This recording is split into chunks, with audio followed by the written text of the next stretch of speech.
एक गांव में रामू और सुरेश नाम के दो व्यक्ति रहा करते थे। वो दोनों पड़ोसी थे।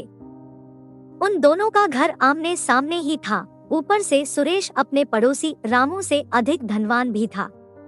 रामू जहां एक खेत का मालिक था, तो सुरेश के पास बहुत सारे खेत थे।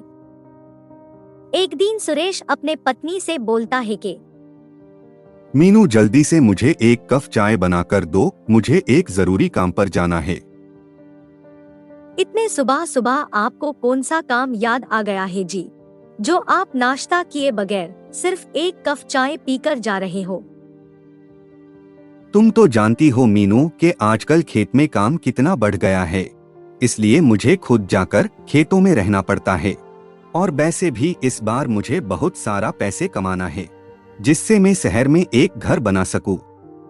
वो सब तो ठीक है जी, लेकिन आप अपने तरफ भी थोड़ा ध्यान दीजिए। अरे मीनू, तुम इतना चिंता मत करो।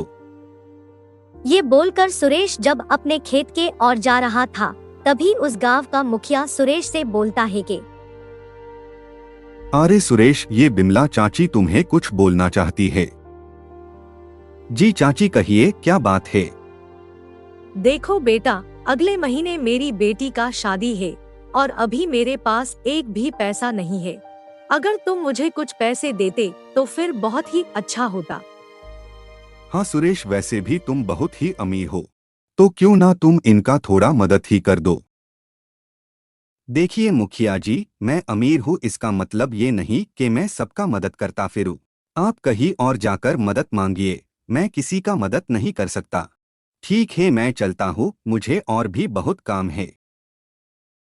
सुरेश के चले जाने के बाद वो बूढ़ी औरत दुखी होकर वहां से चली जाती है। फिर कुछ दिन बाद रामू जब किसी काम से कहीं जा रहा था, तभी वो देखता है कि वो बिमला चाची एक जगह पर बैठकर रो रही है। तब रामू बिमला चाची के पास जाकर बोलता है कि अरे चाची, क्या हुआ आपको? आप ऐसे रो क्यों रही है? अब क्या बताऊं बेटा, कुछ दिन बाद ही मेरी बेटी का शादी है और अभी मेरे पास एक भी पैसा नहीं है, जिससे कि मैं अपने बेटी का शादी करवा सकूं। आप चिंता मत करिए चाची, मैं आपकी मदद करूंगा। फिर अगले ही दिन रामू बिमला चाची के पास जाकर बोलता है कि ये लीजिए चाची, इसमें 2 लाख रुपए है, इसी से आप अपनी बेटी का शादी करवाइए। तुम्हारा बहुत बहुत शुक्रिया बेटा। आज अगर तुमने मेरी मदद नहीं किया होता तो शायद मैं अपने बेटी का शादी करवा नहीं पाता। कोई बात नहीं चाची, आपकी बेटी तो मेरी बहन जैसी है और भाई होने के नाते मैं अपना फर्ज निभा रहा हूँ। फिर रामू जब जंगल से अपने घर जा रहा था, तभी उसको एक साधु रोककर बोलता है कि सुनो बेटा, मुझे पता है कि तुम बहुत ही अच्छे और दयालु हो, और मुझे ये भी पता है कि तुमने बिमला चाची की मदद की है। जी बाबा, ये तो मेरा फर्ज था। हाँ बेटा, इसीलिए मैं तुम्हारे ऊपर बेहद प्रसन्न हुआ हूँ और इसलिए मैं तुम्हें कुछ देना चाहता हूँ। ये लो कुछ सोना, इसे लेकर तुम अपने परिवार के साथ खुशी से रहो।